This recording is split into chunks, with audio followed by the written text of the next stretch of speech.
Halo semuanya, saya Michael, mahasiswa dari STIE Eka Prasetya dengan Prodi Manajemen. Pada video ini saya akan membahas tentang 3 kasus pelanggaran etika bisnis yang terjadi di Indonesia. Mari kita lanjut ke video pembahasannya. Nah, sebelum memasuki inti dari video ini, saya akan memberikan penjelasan singkat tentang apa itu etika bisnis dan apa saja prinsip-prinsipnya. Menurut ahli Maastricht, etika bisnis merupakan suatu pengetahuan tentang tata cara ideal, pengaturan, dan pengelolaan bisnis yang memperhatikan norma serta moralitas yang berlaku secara universal. Selanjutnya, prinsip etika bisnis itu sendiri. Yang pertama, prinsip otonomi, prinsip kejujuran, prinsip keadilan, prinsip saling menguntungkan, dan prinsip integritas moral. Sekian penjelasan singkat tentang etika bisnis. Tanpa berlama-lama lagi, mari kita membahas tentang 3 kasus pelanggaran etika bisnis yang terjadi di Indonesia.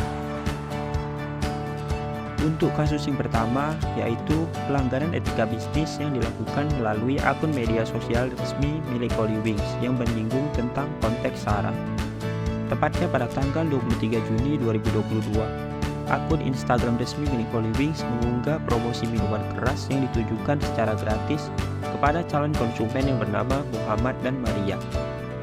Sejatinya, promosi itu bertujuan untuk menarik pengunjung datang ke Hollywings, khususnya ke gerai dengan persentase penjualan di bawah 60%. Namun pada kenyataannya, bukannya menaikkan penjualan, promosi itu justru menjadi kasus hukum. Promosi itu membuat banyak orang tersinggung dan marah, sehingga membanjiri komentar pada akun Instagram milik Hollywings. Seperti yang kita ketahui bersama bahwa nama Muhammad dan Maria merupakan nama yang sakral dan juga bisa dikatakan sebagai simbol dalam masing-masing agama tersebut, yaitu agama Islam dan Kristen. Terlebih lagi, pihak Hollywings juga secara tidak langsung sudah melanggar etika bisnis dengan illegal konten promosi tersebut, karena telah mengiklankan produk minuman keras. Dalam EP disebutkan bahwa minuman keras yang tidak diproduksi di Indonesia tidak boleh diiklankan.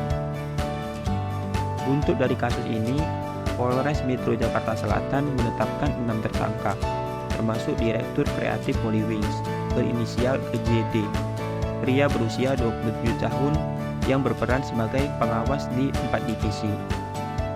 6 tersangka dijerat pasal yang berkaitan dengan penodaan agama dan ujaran kebencian bernuansa SARA.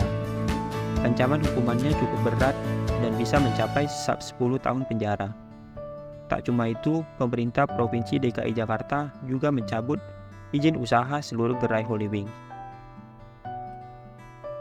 Selanjutnya, untuk kasus yang kedua, yaitu pelanggaran etika penggunaan foto bayi dalam billboard brand Le Mineral. Dalam kasus ini, Le Mineral memasang iklan billboard yang menampilkan foto bayi menjadi objek utama pada iklan tersebut. Hal ini seolah-olah produk yang dipromosikan aman untuk dikonsumsi oleh bayi dan keluarga.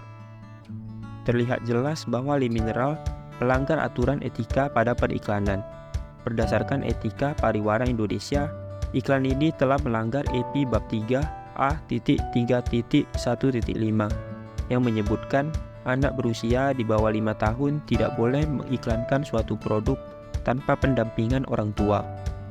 Namun pada iklan ini, terlihat bayi menjadi objek utama tanpa adanya peran orang tua di dalamnya.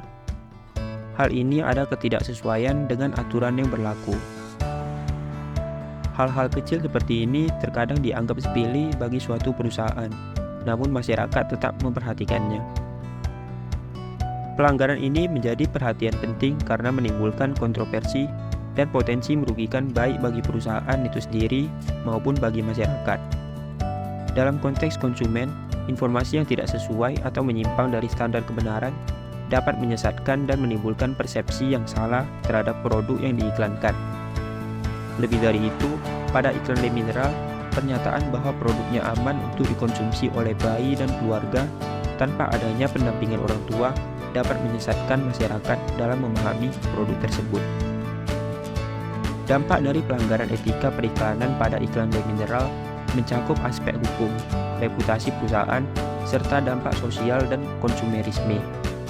Secara hukum, pelanggaran ini dapat menimbulkan sanksi atau tuntutan hukum dari pihak yang merasa dirugikan oleh konten iklan yang menyesatkan. Hal ini akan berpotensi merugikan reputasi perusahaan di mata masyarakat dan pelanggan, terutama jika pelanggaran tersebut menimbulkan polemik atau perdebatan publik yang luas.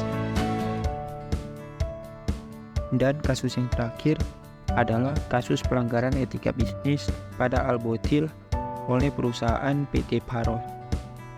Tepatnya pada tanggal 15 Februari 2018, izin edar produk Albotil ditarik oleh BPOM karena tidak sesuai dengan ketentuan. Ada 38 laporan terkait kasus efek samping serius yang timbul akibat penggunaan Albotil yang dimana memperparah sariawan dan menyebabkan infeksi.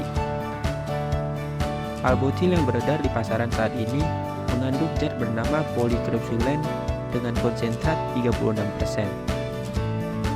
BPOM mengeluarkan surat rekomendasi hasil rapat kajian keamanan pasca pemasaran kepada PT Pharos Indonesia.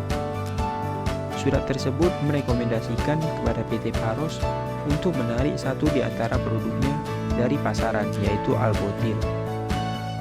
Albotil baru diketahui dapat membahayakan konsumen lantaran polikresulen dalam bentuk sediaan obat luar berkonsentrat 36% ternyata tak didukung bukti ilmiah yang dapat menyembuhkan sariawan. Selain itu, polikresulen dalam bentuk sediaan obat luar dengan konsentrat 36% membahayakan bila digunakan langsung tanpa pengenceran terlebih dahulu. Hal ini menunjukkan bahwa bentuk perlindungan hukum terhadap konsumen berupa pengembalian uang atau perawatan kesehatan seperti yang tertera dalam pasal 19 ayat 2 Undang-Undang Nomor 8 Tahun 1999 tentang perlindungan hukum. Bentuk pertanggungjawaban hukum BPOM ialah dengan menarik izin peredaran obat Albotil dan memberikan sanksi administratif kepada PT Pharos selaku produsen dari obat Albotil. Dari kasus di atas, terlihat bahwa perusahaan melakukan pelanggaran etika bisnis dilihat dari sudut pandang ekonomi, yaitu perusahaan diuntungkan tetapi banyak orang yang dirugikan.